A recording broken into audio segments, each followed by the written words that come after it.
Okay. Okay. Alright. It's kind of glitchy. Alright. We good? Alright. Sometimes the video is glitchy. We good? Alright. Alright. I want to do a brief reenactment. A brief reenactment of when there was like 5 cops. At least it felt like 5 cops around me. You know, searching my vehicle, searching my body. And they're like, this is the part I wanted to make the video about. Is when they searched my clothes. You know what I mean? This is how it kind of went. They're like, anything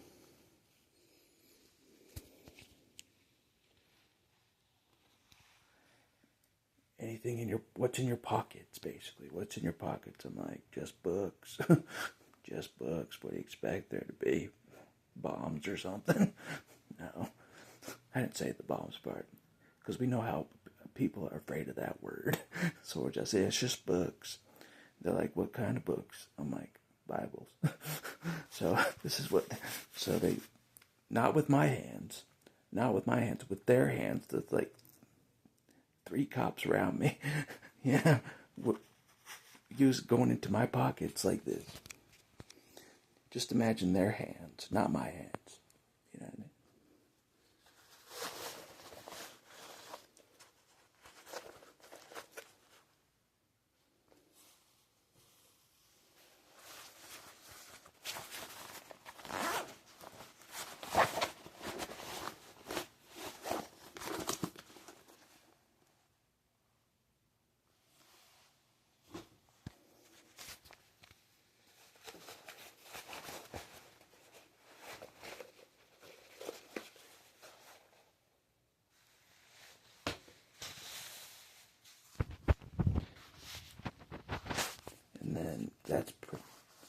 And then there was 2 in my short pocket. So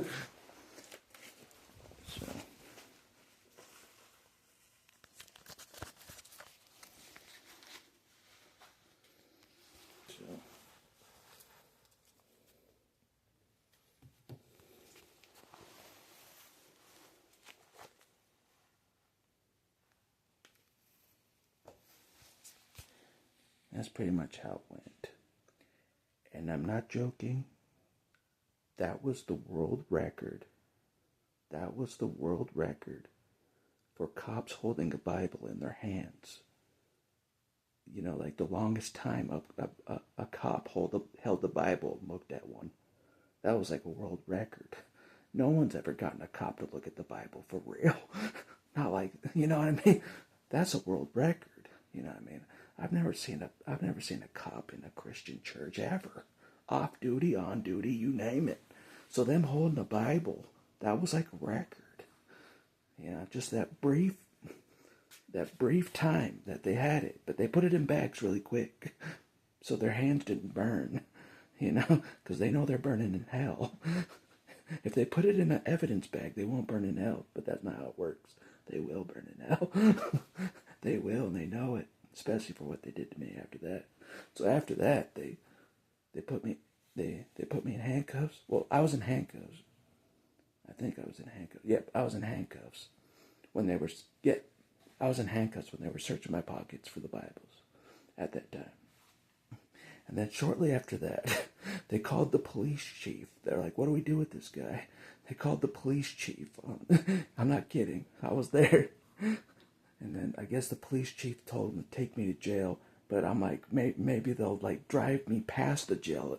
And the police chiefs told them to execute me. Like Victor Perez. I'm not kidding. I'm like, we're going to drive right past the jail. We're going to drive right past the jail, you know. And they're going to execute me. Victor Perez style. That's what I thought. But we went to the jail. I'm like, whew. That was a miracle. That was a miracle in itself.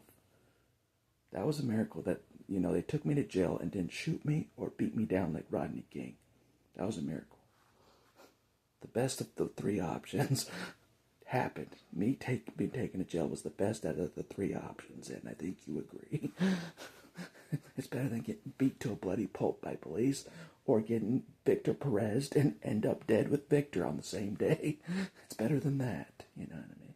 Although I do want to see Jesus, you know what I mean? But not today. Not on that day. I wasn't supposed to see Jesus with Victor. Not on that day. That's another thing. They stopped me from seeing Victor before he died. They knew I was going to see Victor. They knew I was going to see Victor at the hospital when they pulled me over.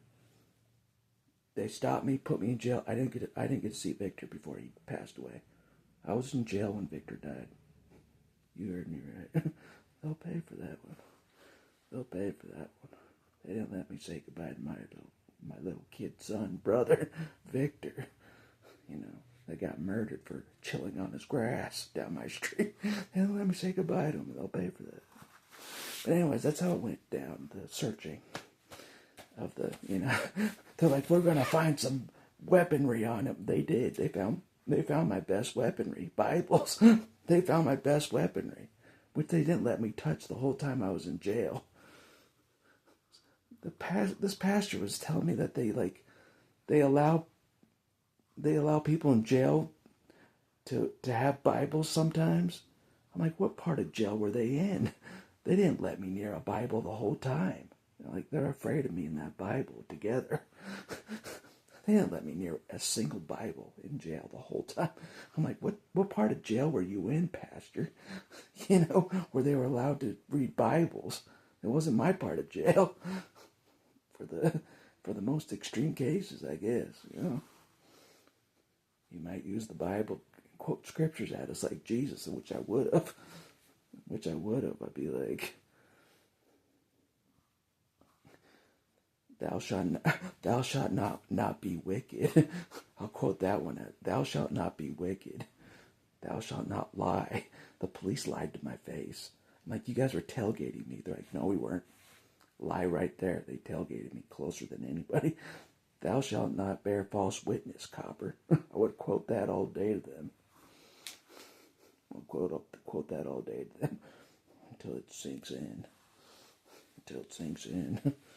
Until they fully realize that part in the Bible where it talks about hellfire. They're going there until it sinks in. They will be going there. Yep, and I'll be a witness. I'll be a witness to Jesus. But Jesus already knows, but I'll be another witness. I'm like, yeah, they did me dirty, God. Send them to hell. Thank you. Take care of it. Take care of it before I take care of it. Battle axe is spoken. Well, I'm not the battle axe anymore, but maybe I will be at that point. I was going to ask JR if he would ever give up the mantle of battle axe. You know what I mean? Give it back to me if God wanted. I don't know. He's the battle axe. But anyways, that's how it went. Sorry for all the misdirections. But the truth hurts. That's how it went. I don't know what they're expecting to find, like a bunch of C4 bombs or something. You know what I mean? What do I look like? Crazy or something? No. Just Bibles. For Pete's sakes. Get out of your sick, twisted minds. Get out of there. And that's all I'll say for this video. Bane has spoken.